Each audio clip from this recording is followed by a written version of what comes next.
Pada gak asing kan sama mesin yang dirancang untuk membuat salinan dokumen hitam putih menjadi beberapa rangkap? Iya, mesin fotokopi. Ada yang tahu gak sih kalau mesin fotokopi itu termasuk ke dalam fenomena listrik statis? Oke, langsung saja akan saya jelaskan sedikit mengenai prinsip kerja mesin fotokopi yang dikaitkan dengan listrik statis. Terdapat 5 cara kerja mesin fotokopi. Yang pertama charge, expose, develop, transfer, fuse, dan clean.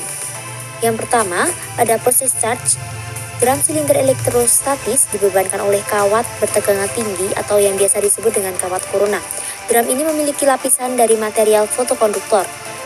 Yang kedua yaitu proses exposure, yaitu pemaparan atau pencahayaan. Sebuah lampu yang sangat terang menyinari dokumen asli sehingga daerah putih dari dokumen asli memantulkan cahaya ke permukaan fotokonduktor. Bagian fotokonduktor yang terkena cahaya menjadi konduktif, yakni elektron meninggalkan permukaan, sedangkan bagian fotokonduktor yang tidak terkena cahaya tetap bermuatan negatif. Untuk proses selanjutnya yaitu proses develop atau pengembangan.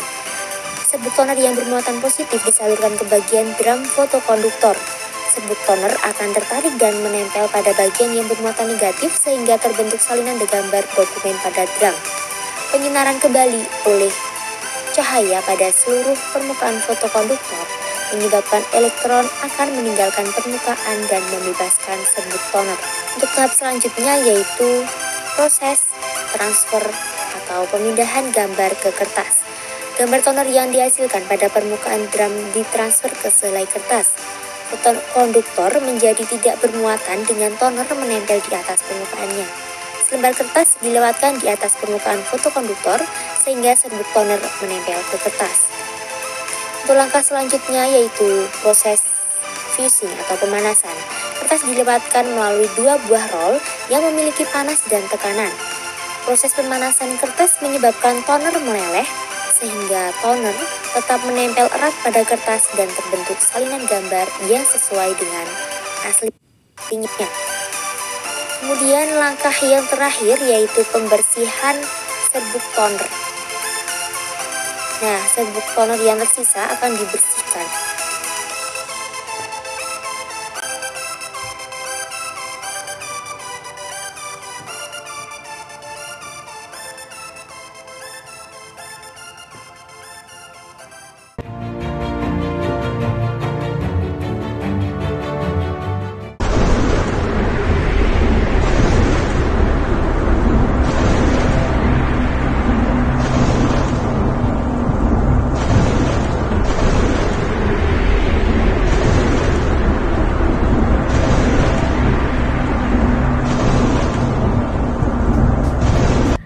Teman-teman, pasti kalian pernah merasakan petir kan, seperti video yang telah kalian tonton sebelumnya. Apakah kalian tahu apa sih petir itu? Lalu penyebab terjadinya petir itu bagaimana? Dan apa sih hubungannya petir dengan listrik statis? Apakah ada alat yang dapat menangkal petir tersebut? Yuk, simak video pembahasan kali ini. Nah, teman-teman, petir ini merupakan fenomena alam yang tidak bisa kita hindari dan seringkali menyambar seperti tempat atau bangunan yang tinggi. Petir ini diartikan sebagai suatu fenomena alam atau peristiwa alam yang merupakan loncatan dari muatan listrik statis yang sangat besar. Maka dari itu, petir ini memiliki hubungannya dengan konsep listrik statis. Petir bersumber dari awan hitam yang terkumpul listrik bermuatan negatif, di mana petir ini nantinya akan menimbulkan sebuah kilatan cahaya yang nantinya diikuti dengan suara dari petir tersebut. Seperti suara gledek kayak gitulah. Kemudian petir ini mengakibatkan banyak dampak yang berbahaya bagi kita, seperti kasus orang yang tersambar petir dengan petir, maka tubuhnya akan terbakar habis sampai meninggal dunia. Atau petir juga dapat menyambar seperti bangunan atau tumbuhan yang tinggi-tinggi. Maka dari itu petir ini sangat berbahaya kalau misalkan kita berada di luar dan dengan tangan kosong, karena tubuh kita ini memiliki muatan positif. Maka dari itu kita akan tersambar oleh petir yang memiliki muatan negatif. Sudah jelas kan teman-teman pembahasan mengenai fenomena petir tersebut? Lalu apa sih penyebab terjadinya petir tersebut dan apa hubungannya dengan konsep listrik statis? Simak ya pembahasan kali ini, semangat! Oke teman-teman, apakah kalian tahu bahwasanya petir berasal dari awan hitam? Dimana sebelum terjadinya petir ini, muatan listrik terbentuk di awan ketika butiran air menggosok satu sama lainnya. Setelah itu, butiran air tersebut akan menghasilkan sebuah muatan sehingga akan terjadinya pemisahan muatan. Pada bagian bawah awan menjadi bermuatan lebih negatif dibandingkan dengan tanah. Tanah ini berada di bawah awan yang memiliki muatan positif. Selanjutnya akan terjadi sebuah sambaran petir yang sering kita lihat ini dari awan ke tanah. Ketika muatan negatif atau elektron meloncat dari bagian bawah awan ke titik tertinggi tanah. Namun dikarenakan jarak antara tanah dan sumber petir berjauhan, maka gaya tarik-menarik antara keduanya ini akan semakin kecil. Maka dari itu, sambaran petir ini kerap kali menyambar ke rumah, pohon, ataupun bangunan tinggi lainnya. Nah, teman-teman, kalau misalkan kita kaitkan dengan hubungan antara sumber petir dengan konsep listrik statis, yaitu sumber petir atau awan bagian bawah ini lebih bermuatan negatif, sedangkan tanah lebih bermuatan positif. Maka dari itu, dikarenakan keduanya memiliki muatan yang berbeda atau berlawanan, yaitu positif dan negatif, maka akan terjadilah gaya tarik-menarik antar keduanya.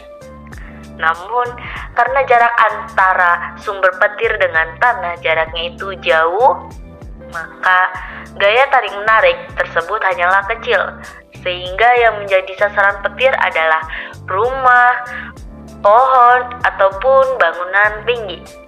Hal tersebut mengakibatkan bangunan tinggi, rumah, ataupun pohon menjadi perantara penghantar muatan positif dari tanah ke titik tertinggi, sehingga titik tertinggi bangunan, rumah, ataupun pohon akan mendekatkan muatan positifnya ke awan.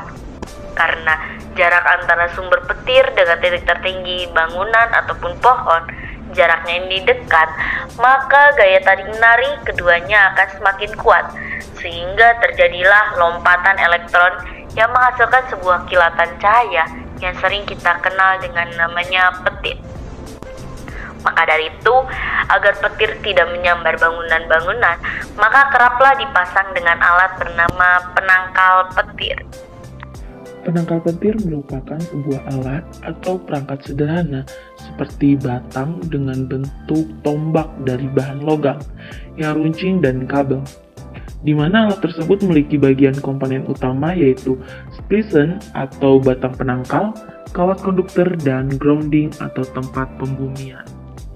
Penangkal petir ini berfungsi sebagai pencegah datangnya petir yang menyambar benda di bawah awan, di mana dapat menangkap daya tarik-menarik muatan listrik dari petir untuk disalurkan ke dalam tanah.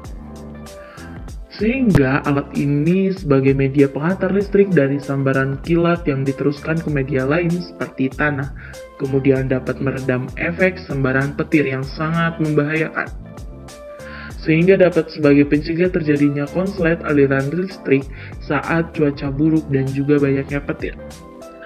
Untuk proses penangkal petir ini terjadi pada saat petir dengan bermuatan listrik negatif di bawah awan sudah cukup banyak, maka muatan listrik positif pada tanah akan segera tertarik ke atas.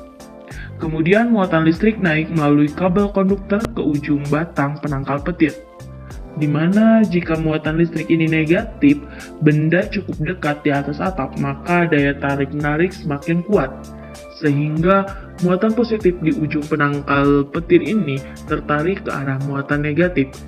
Adanya pertemuan antar kedua muatan tersebut menghasilkan sebuah listrik, di mana aliran listrik mengalir ke dalam tanah melalui kabel konduktor yang ada pada penangkal petir, sehingga sambaran petir tidak langsung ke tanah bangunannya.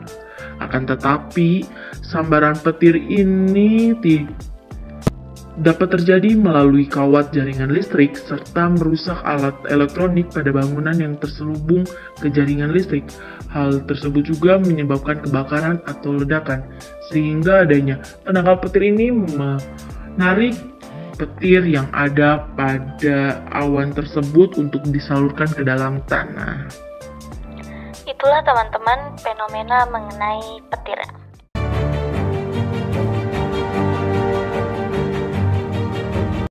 Untuk yang selanjutnya yaitu fenomena listrik statis pada penggaris, rambut, dan kertas.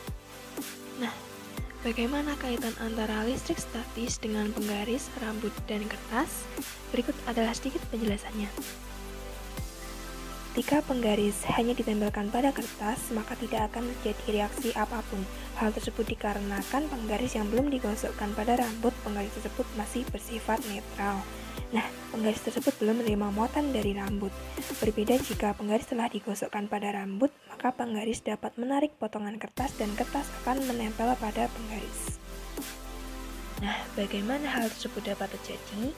Hal tersebut dikarenakan ketika penggaris digosokkan pada rambut yang bermuatan negatif, maka penggaris tersebut telah mendapatkan muatan negatif dari rambut, sehingga menyebabkan penggaris menjadi bermuatan negatif. Setelah itu, ketika penggaris telah bermuatan negatif didekatkan dengan kertas, kertas akan tertarik dan menempel pada penggaris.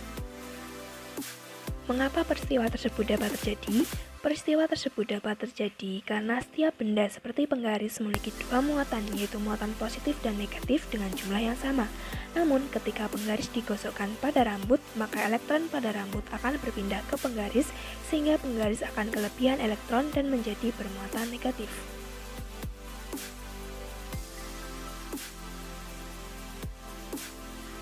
Namun, ketika kedua benda yaitu kertas dan penggaris bermuatan sama, maka kertas akan melepaskan diri dari penggaris. Kemudian akan terjadi suatu proses atau suatu fenomena tolak-menolak antara kertas dan penggaris. Nah, peristiwa dari tarik-menarik dan peristiwa dari tolak-menolak antara potongan kertas dengan penggaris merupakan salah satu contoh dari fenomena listrik statis yang sering kita temukan atau kita temui dalam kehidupan sehari-hari dan mudah untuk kita praktikkan. Jadi, bagaimana sistematika dari fenomena tersebut? Berikut disimulasikan secara langsung fenomena yang terjadi. Muatan negatif yang ada pada rambut berpindah ke penggaris setelah digesekkan. Kegiatan menggosokkan tersebut terjadi pada muatan rambut yang bermuatan negatif dan menyalurkannya pada penggaris, sehingga penggaris mendapatkan muatan negatif yang ada pada rambut dan menjadikan muatan penggaris menjadi negatif. Kemudian, penggaris yang telah bermuatan negatif tersebut didekatkan pada kertas yang menyebabkan kertas tarik-menarik dengan penggaris.